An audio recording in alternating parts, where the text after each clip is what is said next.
American presidents. Donald Trump. Who is Donald Trump?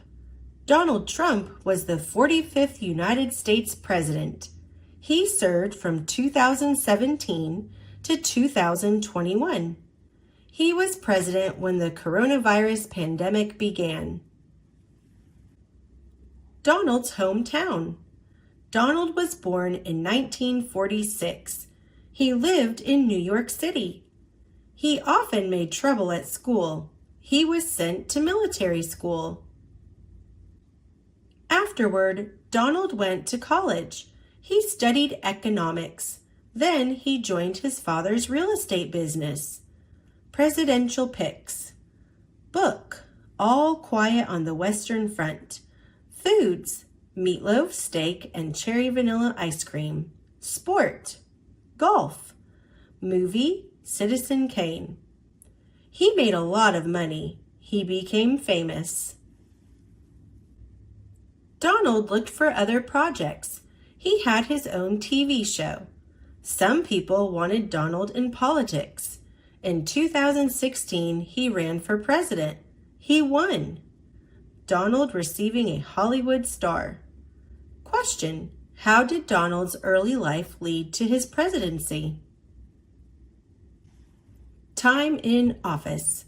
Donald took office in 2017. He began passing laws to limit immigration. In June, he said the U.S. would leave the Paris Agreement. In December, he cut taxes. Presidential profile. Place of birth, New York City, New York. Birthday, June 14, 1946. Schooling, Fordham University and University of Pennsylvania. Term, 2017 to 2021. Party, Republican. Signature, Vice President Mike Pence. In 2019, Donald was impeached. He abused his powers as president. He was found not guilty. The coronavirus pandemic hit the U.S. in 2020. Aid was slow. Many lost their lives. Others lost jobs and homes. Donald ran for president again. He lost. Donald speaking about the coronavirus pandemic. 2021 attack on U.S. Capitol. Donald said he won. Many people believed him. In 2021, some of Donald's supporters attacked the U.S. Capitol. People blamed Donald. He was impeached again. He was found not guilty. Donald timeline. November 8, 2016. Donald Trump is elected president.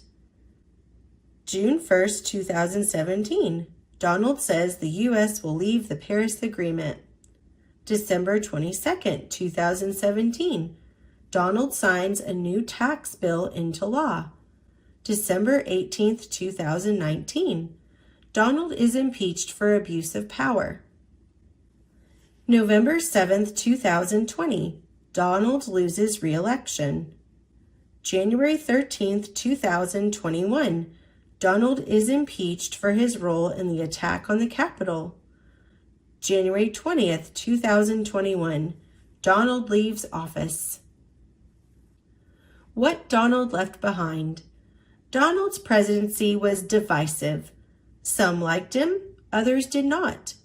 Donald changed the U.S. It will take many years to see his full legacy. Thanks for watching. Click subscribe. See you later, alligator. Biographies of Diverse Heroes. Kamala Harris by Stephanie Gaston. Kamala Harris. Kamala Harris is the first woman, first Black person, and first South Asian to become Vice President of the United States. Harris was born in Oakland, California on October 20th, 1964. Harris and her younger sister are first-generation Americans. Harris's childhood home. Harris's mother was from India and her father is from Jamaica. Kamala's first name honors her Indian background. Harris would attend civil rights protests with her parents as a young girl. Those protests motivated her to choose a career in law.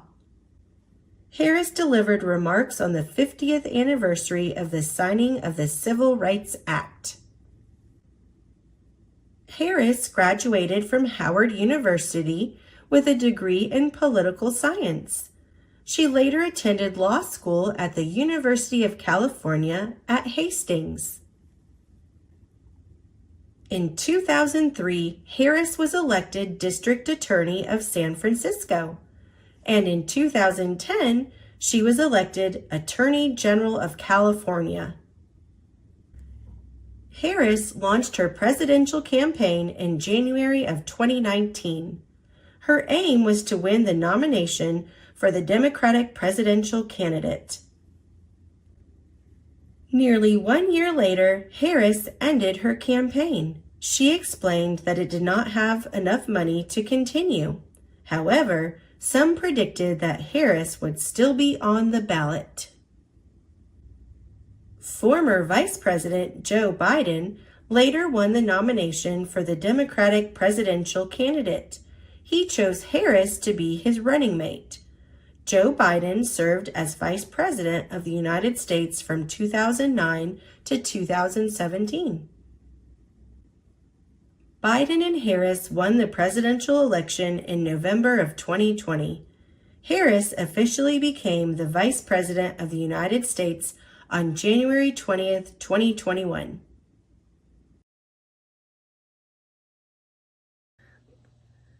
Thanks for watching. Click subscribe. See you later, alligator. Today on Election Day by Catherine Steer, illustrated by David Leonard. Election Day truly is a special day in the United States. On Election Day, we vote to choose who will be the leaders of our state and country, and perhaps our city or town too. Elections for local offices may be held at different times of the year. However, in 1845, Congress set a national election day for electing the president, vice president, and members of the U.S. Congress. These elections are always in November, on the first Tuesday following the first Monday of the month. Presidential elections are held in an even-numbered year on this day every 4 years. In some years, voters can choose a governor, the leader of their state. Some will choose members of Congress, senators, or members of the House of Representatives. They may vote for city or county officers or judges. They may also consider proposals for new rules or laws for their state, city, or county. U.S. citizens are not required to vote, but it is an important right and responsibility. In most cases, as long as a person is a United States citizen, is at least 18 years old, follows voter registration rules, and has not committed a serious crime, he or she may vote. How many years until you are 18? That's when you can join the citizens who shape the country and the future by voting. The 15th Amendment, 1870, states that people of any race or color can vote. However, it was the Voting Rights Act of 1965 that finally ensured that these rights were protected. The 19th Amendment, 1920, granted women the right to vote. Finally, the 26th Amendment, 1971, set the minimum age for voting in all states at 18. This is no ordinary day. A star marks this date on the class calendar. Through the window, we see grown-ups coming and going to our school. Something important is happening today right here in our town and all over the USA. Something so big it will shape the future. It will go down in history. Today is Election Day. We aren't old enough to vote yet, but we are all future voters. We know about Election Day. Today on Election Day, the excitement started early. Television newscasters reported on the election while I munched my breakfast. On the way to my school safety patrol job, I passed signs with the names and pictures of candidates. Candidates are the people running for office. Our crossing guard stayed extra busy this morning. She stopped traffic for us kids as usual, but also for construction workers, restaurant servers, and a pilot. I saw people in suits, running clothes, and uniforms. They drove, walked, jogged, pedaled bikes, steered a wheelchair, and pushed strollers, all on their way to our school. That's because today, our school gym is set up as a polling place, a place where people vote. In some towns, people vote at a town hall, the library, or even the firehouse. Our country is set up as a democracy. That's a system of governing that allows citizens to choose their own leaders. It's pretty amazing to know that is what's happening in our school today. Today, on Election Day, voters will choose the next president of the United States. I'm our class president, and it's an important and very busy job. Imagine being leader of a whole country. Candidates for president usually come from two main political parties, the Democratic Party and the Republican Party. You might see each party's symbol, a donkey for the Democrats and an elephant for Republicans, on signs, bumper stickers, or in political cartoons. Sometimes candidates from other political parties are on the ballot. That means they are running for office too. Whether they are running for president or for a local office, candidates and their supporters will run a campaign. Campaigns are designed to try to gain popularity and votes for the candidate. Campaigns also give candidates a chance to share their ideas with the American people. Campaigns can be expensive. Candidates and their supporters may create signs and commercials, host rallies, and plan appearances to meet the voters. Choosing the president is a big decision, but it's not the only decision voters might make on Election Day. In some states, voters will choose a governor, the leader of their state. Some will choose members of Congress, senators, or members of the House of Representatives. So much will be decided today. Today, on Election Day, men and women all over the country will cast their ballots, which means they will vote. But women weren't always allowed to vote, and long ago, other citizens were kept from voting too. I know because I wrote a report for our class website. At one time in our country, white men who were rich enough to own property were often the only people allowed to vote. Through the years, people protested against these voting rules. In the late 1800s, Elizabeth Cady Stanton, Susan B. Anthony, and others called for women's voting rights. In the mid-1900s, Dr. Martin Luther King Jr. worked to protect African Americans' right to vote. The efforts of these and other citizens eventually led to new laws as well as changes called amendments to the U.S. Constitution. Today, people are allowed to vote no matter their gender, race, or how much money or property they have. Today, on Election Day, my big brother Jake will vote for the first time. He turned 18 this summer, and he registered to vote. He takes his responsibility as a voter seriously. Jake read about the candidates in the newspapers and on websites. He talked about the election with his friends. One night, he watched a presidential debate on television. During the debate, a moderator asked candidates questions. Jake said watching the debate helped him decide which candidate's ideas he liked best. Jake also learned about other issues on the ballot. He is especially interested in proposals about the environment and education. And look, there's Jake zooming past. He is going to take me with him when he goes to vote. Today, on Election Day, my grandpa picks me up after school. We head to the polling place at the gym. Now I can see for myself how voting works. Inside the gym, I see the fitness posters and the big basket of playground balls. There are also rows of stands with curtains, voting booths. We line up for our turn. A poll worker checks a voter registration list and my grandpa's identification. She smiles and points out an open voting booth. Nobody knows who you vote for unless you tell them, because in the United States, we have what is known as a secret ballot. My grandpa has been a voter for a long time. He says he remembers when he used to vote by pushing down levers on a voting machine. He also recalls punching a card and even marking a paper ballot. In some places in our country, people still vote in those ways. Today, my grandpa will cast his vote by touching a computer screen.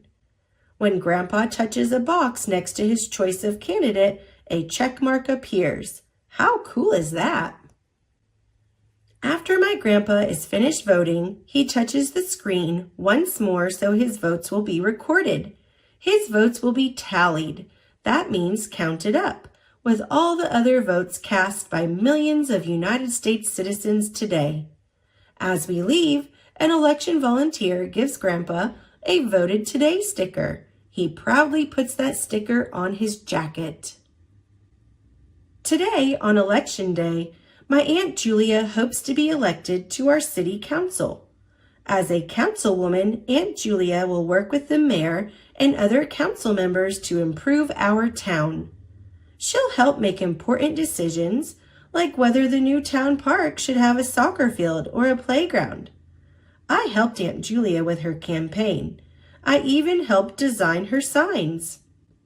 I think she will make a great councilwoman. We find out tonight if voters in our town agree. My parents and I gather with Aunt Julia and her supporters. Everyone is excited. All evening, we watch a big TV screen as the newscasters report on the election results. Suddenly, my mother pats me awake. Good news, she says. Aunt Julia just found out she's been elected. My eyes pop open. Hooray!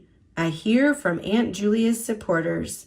On the television screen, the newscasters have announced the outcome of the presidential election too. I watch the winners and their families wave to a huge cheering crowd. I jump and cheer too, for Aunt Julia, for our democracy, and for the United States of America. And that's what happened today on Election Day.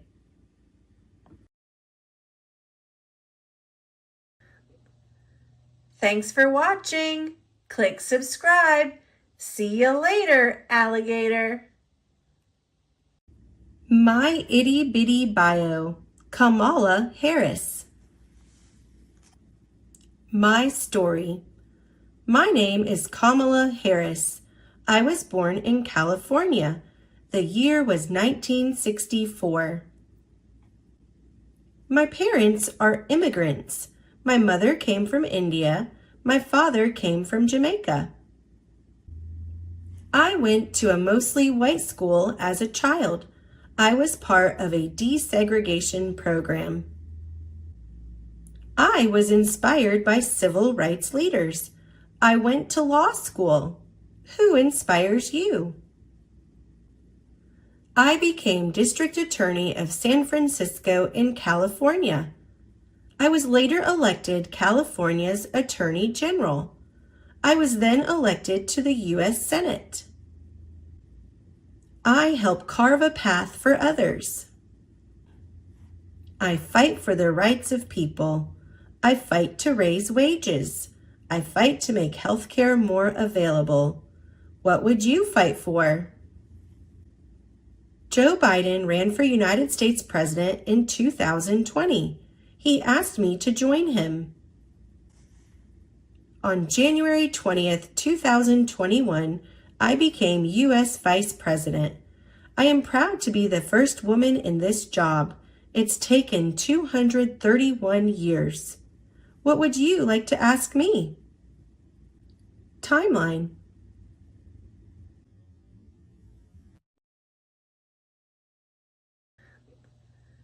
Thanks for watching. Click subscribe. See you later, alligator.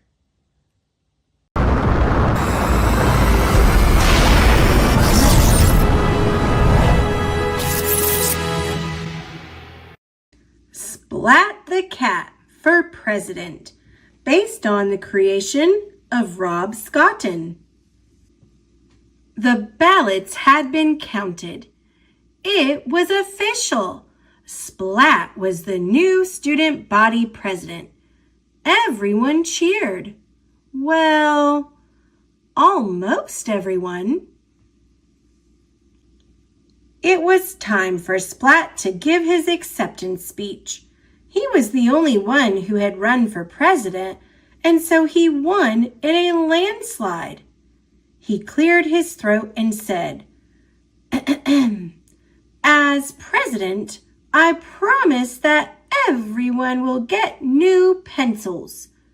Each class's goldfish will be served better fish food, and quiet reading time will be quieter," Splat added proudly. At lunch, Splat overheard his classmates grumbling. "I just got new pencils. So lame." It was a rough afternoon. Later, Mrs. Wimpy Dimple gave Splat some advice. "Take tonight to think about what the kids really want. You can share your new ideas tomorrow," she encouraged him. It didn't take long. Splat came up with his first big idea on the bus. And then at the dinner table, he got even more inspired. Splat spent the rest of the night plotting and planning. The next day, Splat was more than ready. "It's a new day, and I have new plans," Splat said. "From now on, instead of buses, race cars will take us to school," he declared. "No more boring food at lunch. Pizza and ice cream will be served today and every day," he vowed. "You will each have your very own robot teacher that will do all your homework and take all your tests," he proclaimed. Everyone cheered. Well, almost everyone. At recess, Mrs. Wimpy Dimple and Splat took a walk. She explained that what the school really needed were buses, more food choices at lunchtime, and teachers. "You can't make promises that you won't be able to keep, Splat, but you can make a difference," Mrs. Wimpy Dimple said. "Look around and see what you can change." And just like that, Splat had a great idea. "What if the whole school fixed up the library?" he said. And they did. They painted walls and fixed shelves. They sorted books and set up displays. It was a huge success. Hooray for President Splat!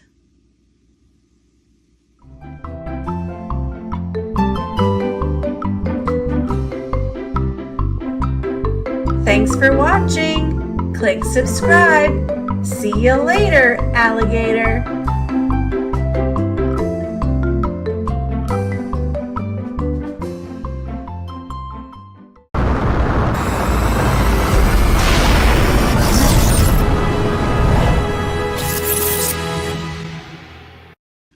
One vote, two votes, I vote, you vote, by Bonnie Worth. Illustrated by Aristides Ruiz and Joe Matthew. Voting is something we do every day. It's a way we can choose that gives us our own say. We vote for class president and which snack to get, where to go on class trip, what to pick as class pet. Voting gives each of us our very own voice. It allows a large group to make one single choice. How do you vote? With a proudly raised hand, marks on paper, thumbs up or thumbs down. Understand? Can you choose not to vote? Yes, but that's a sure way to lose your own voice and to not have a say. The item or person that most of us select will wind up the winner, the one we elect. The biggest of all of America's voting events chooses our president and vice president. Are presidents important? Oh yes, they are. Very. They head up the government and the military. Vice presidents take over on the unhappy day when presidents get sick or else pass away.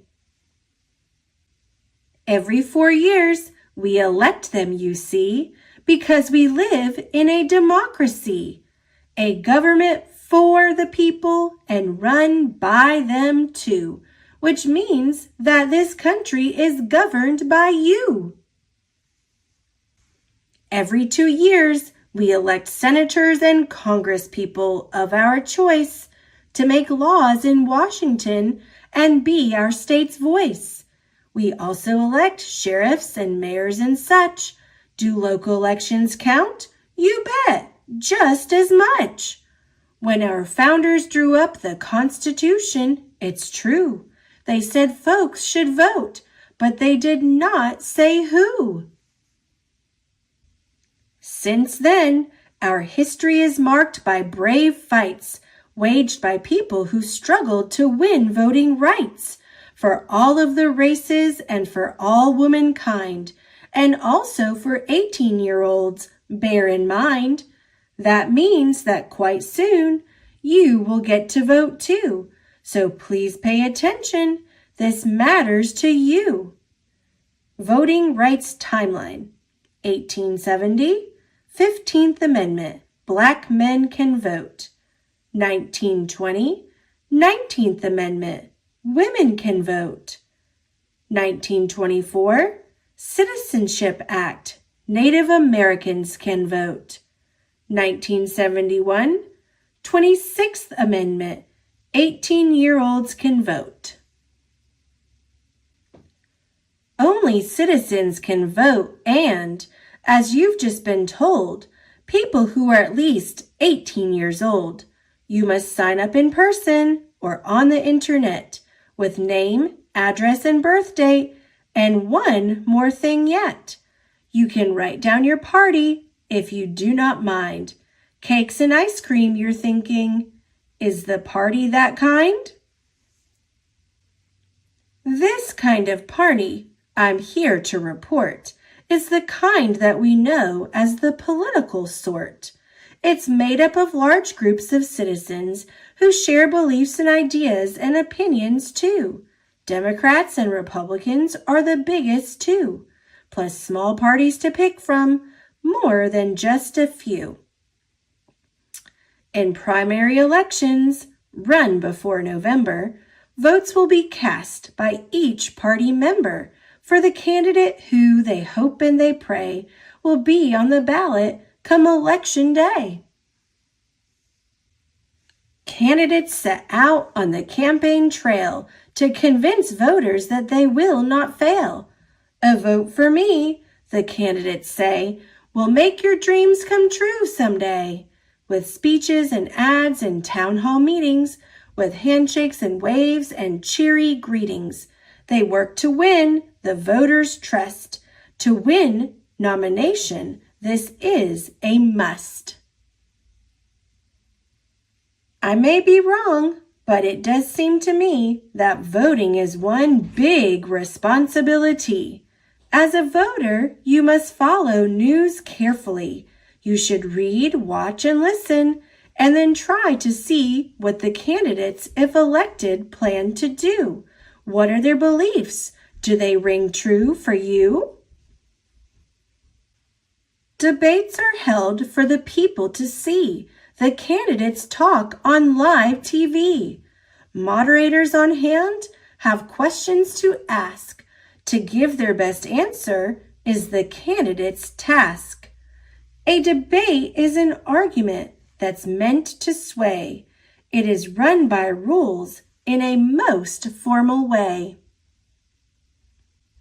At meetings called rallies, supporters get out to cheer the candidate they care most about. Supporters on the phone or going door to door say, "Vote for my party on Election Day." They raise lots of money, collect change in jars, and sell campaign stickers to stick on cars. George Washington won the vote, so I have been told, during a winter that was snowy and cold. In 1845, Congress passed a vote to say there would be an earlier election day, November. The day each year is easy to remember. It's the Tuesday after the first Monday in November. This date was chosen for a very good reason. It came at the end of the harvesting season. When Election Day comes, the voters' big role is to make sure to vote at their assigned poll. A poll is where you vote. As a general rule, it is a public place, like a firehouse or school. If you're out of town, there's a chance that you might mail an absentee ballot. Voting is your right. People cast their votes by different means. Ballots fed into computers or direct voting machines. However you vote, it's important, you see, that voters are given complete privacy. A curtain or screen protects voters from view. This ensures that your vote is known only to you. The polls close up at the end of the day. Here come the counters. Please clear the way. By special computer, poll results are scanned, but some votes are still counted out by hand. The results are sent to the Board of Elections, which declares the winner after careful inspections. The loser admits their bitter defeat. The winner announces their victory sweet. The winner vows to serve everyone in the land, not just the supporters who lent them a hand. If all of this rings true, it is my dearest hope that you will cast your first vote for the Cat in the Hat.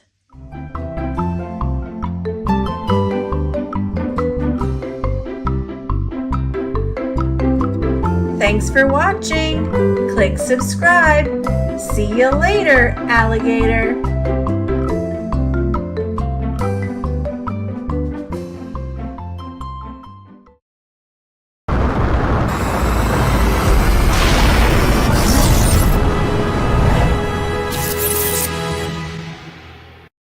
Grace for President, written by Kelly DiPuccio, pictures by Leisan Pham.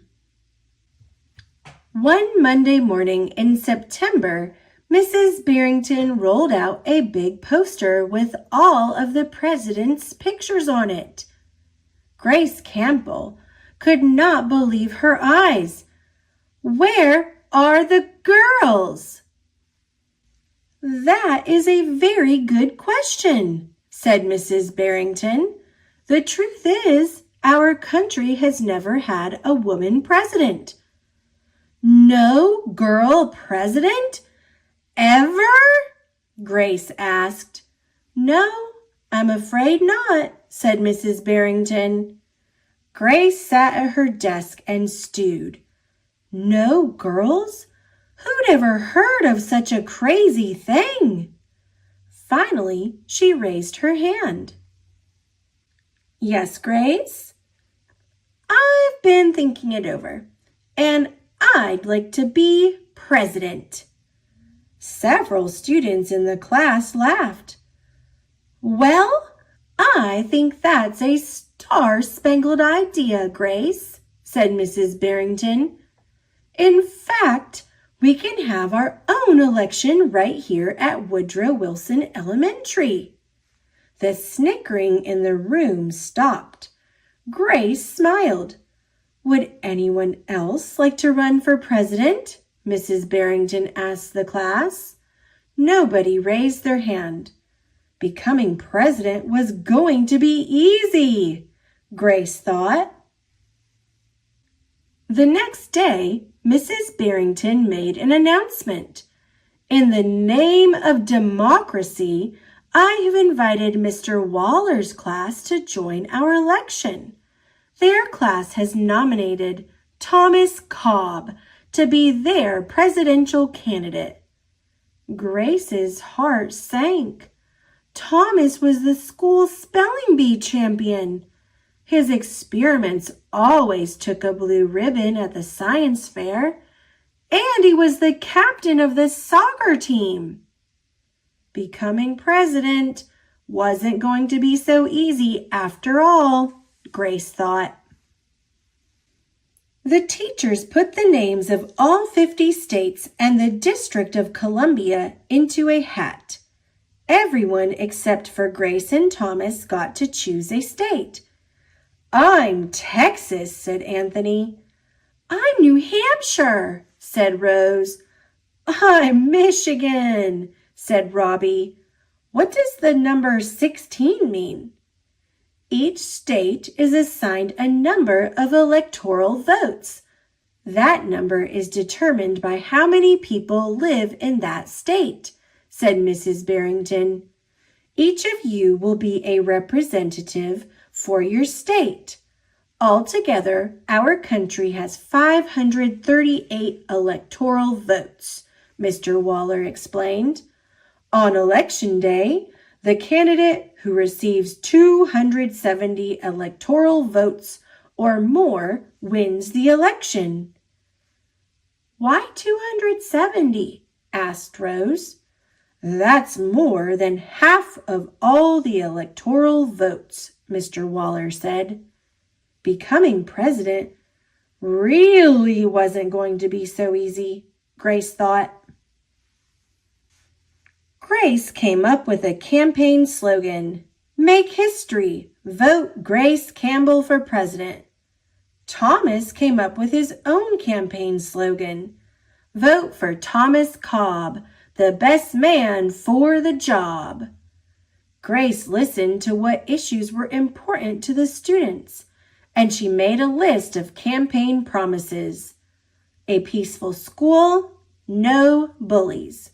A cleaner school, no littering. Better hot lunches, no more fish stick tacos. Thomas made up his own list of promises. Free tutoring, free soccer lessons, fish stick tacos every week. Grace made campaign posters and buttons. Thomas made posters and buttons too. Each week, The teachers set aside time for the candidates to meet with their constituents. Polls were taken. Voters were making their choices. Grace continued to campaign. At recess, she gave speeches. During lunch, she handed out free cupcakes.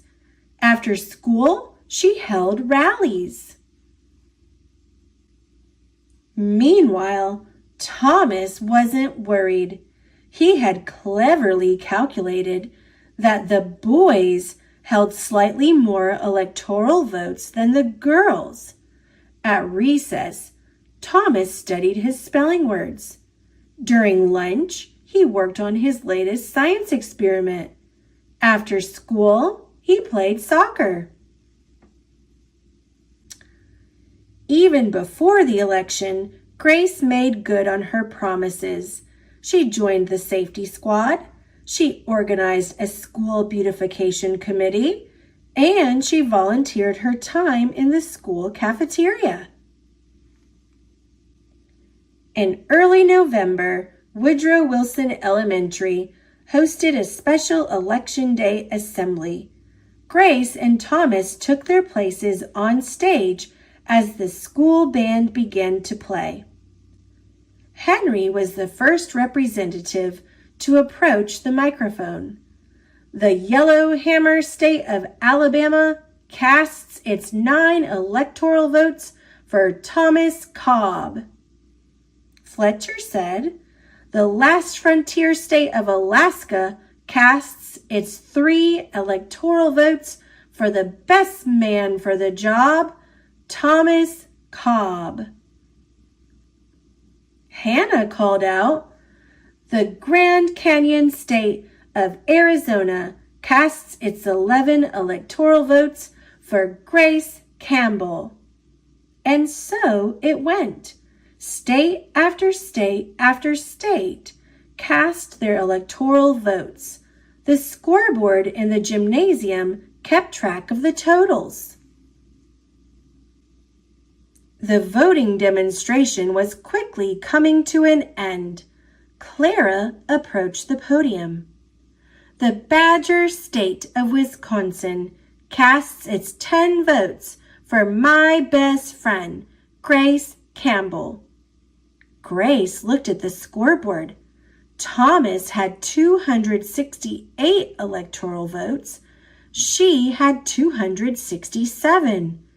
There was only one state still unaccounted for, Wyoming. Thomas grinned. Grace felt sick. Sam walked up to the microphone. He looked at Thomas.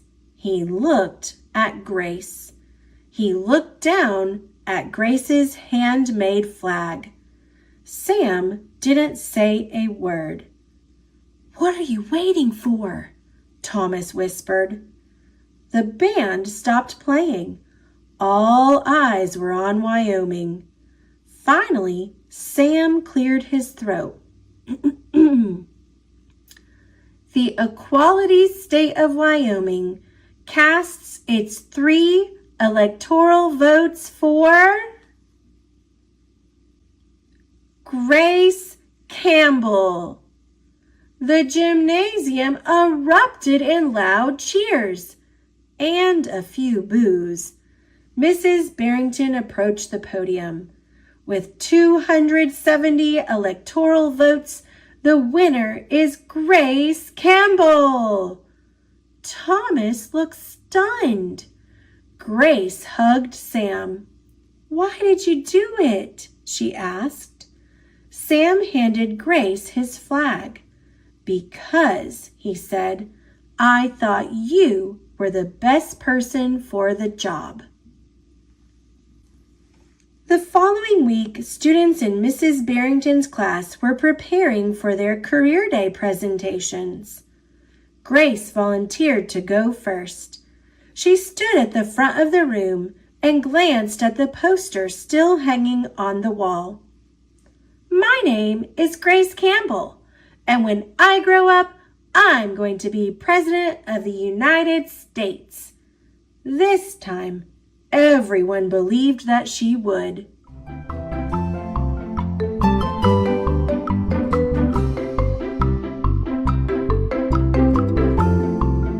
Thanks for watching. Click subscribe. See you later, alligator.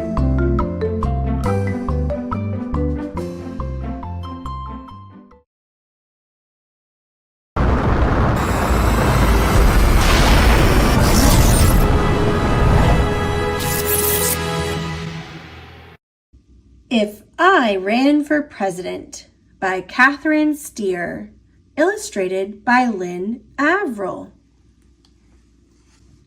It would be great to run for President of the United States.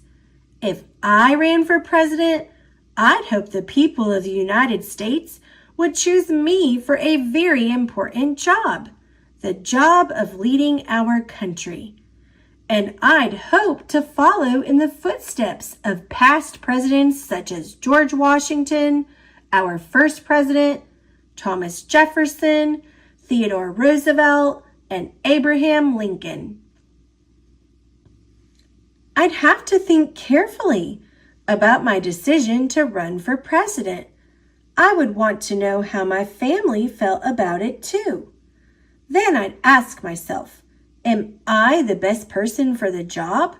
Am I ready to work very, very, very hard for my country? Do lots of people believe in me?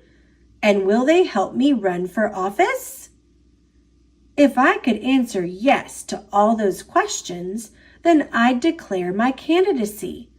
That means I'd announce I was interested in the job of President of the United States. If I ran for president, I'd run a campaign to let voters learn all about me. People who thought I would be a good president would donate money or time to help. I'd hire people to work on my campaign too.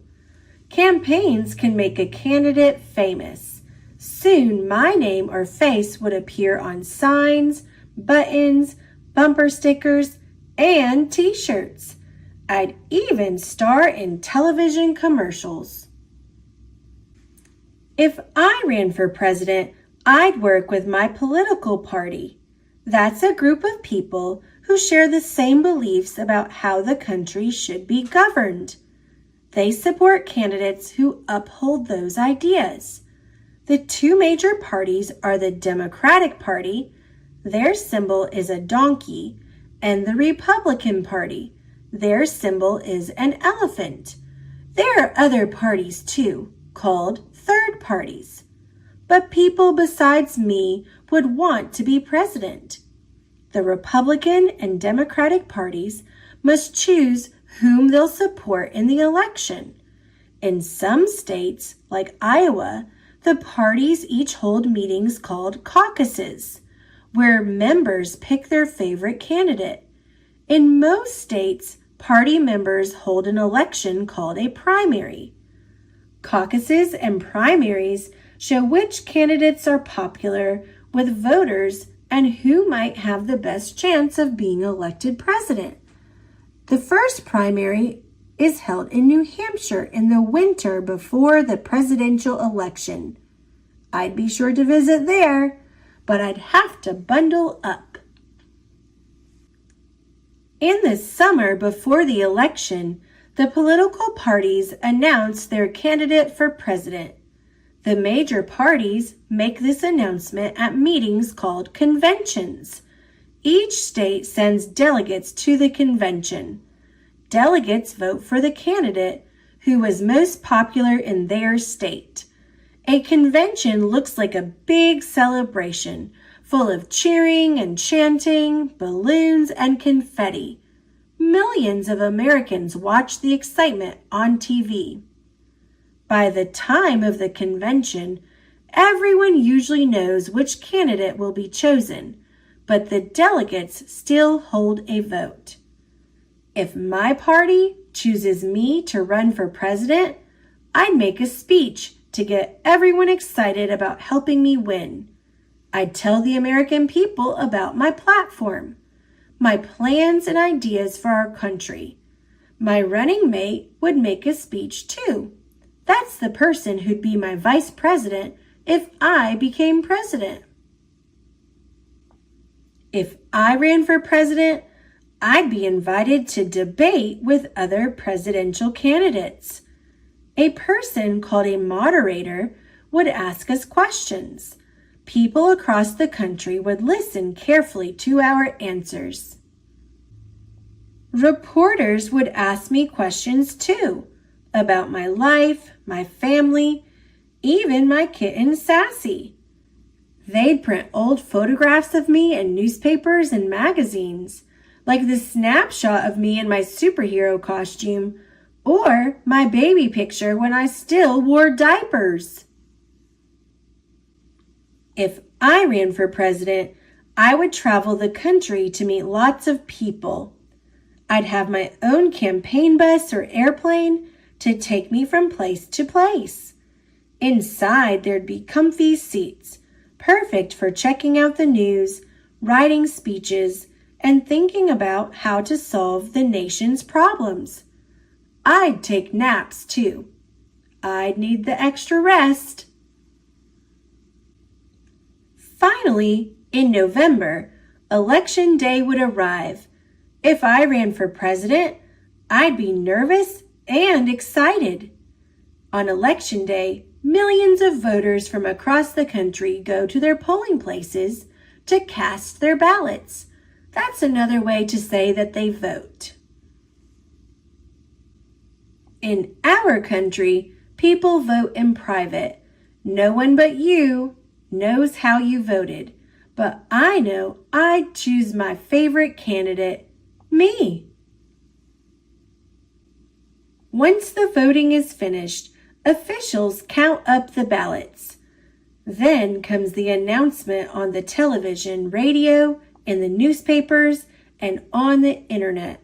People everywhere find out who will be the next president of the United States. I'd stay up late and keep my fingers crossed. On January 20th, I'd say the words of the oath of office and be sworn in as president. On that day, my inauguration day, there'd be a parade and a fancy ball. Then I'd move into the White House in Washington, D.C. to begin my 4-year term as the President of the United States of America. And what would I do when I became president? Well, that's another story.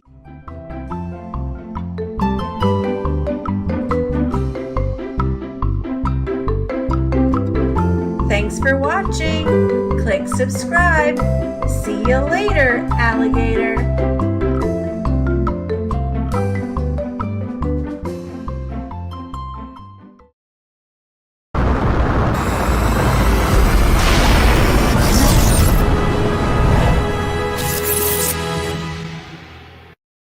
Robin Hill School, Election Day, written by Margaret McNamara, illustrated by Mike Gordon. There was a knock on Mrs. Connor's classroom door. "That is our new student," said Mrs. Connor. "This is Becky," said Mrs. Connor. "Hello, Becky," the class said loudly. "Hello," Becky said quietly. Nia showed Becky where to sit. "Can anyone tell Becky what day it is today?" asked Mrs. Connor. "Today is Tuesday," said Ayanna. "Today is Election Day," she said. "Yes," said Mrs. Connor. "Today we will vote for our class president." After lunch, the children gave speeches. "I promise to get us a candy machine," said Nick. "Hooray!" said the class. I promise no homework, said Emma. Hooray, hooray, said the class. I promise summer vacation will last for 6 months, said Nia. Hooray, hooray, hooray, said the class. Would anyone else like to give a speech? Asked Mrs. Connor. Becky thought she could be a good class president. But she was new. She did not have any friends. She did not have a speech. Anyone? Asked Mrs. Connor. She was looking right at Becky. Becky took a deep breath. She got up from her chair. I cannot promise candy machines, or less homework, or more vacation, she said. I can only promise to do my best. Becky sat down. No one said a word, especially not hooray. Now, said Mrs. Connor, it is time to vote. The children put their heads on their desks and their hands in the air. Mrs. Connor counted all the votes. Becky is the winner, she said. The new class president was happy. You made a good promise, Hannah said. It is a promise I will keep, said Becky.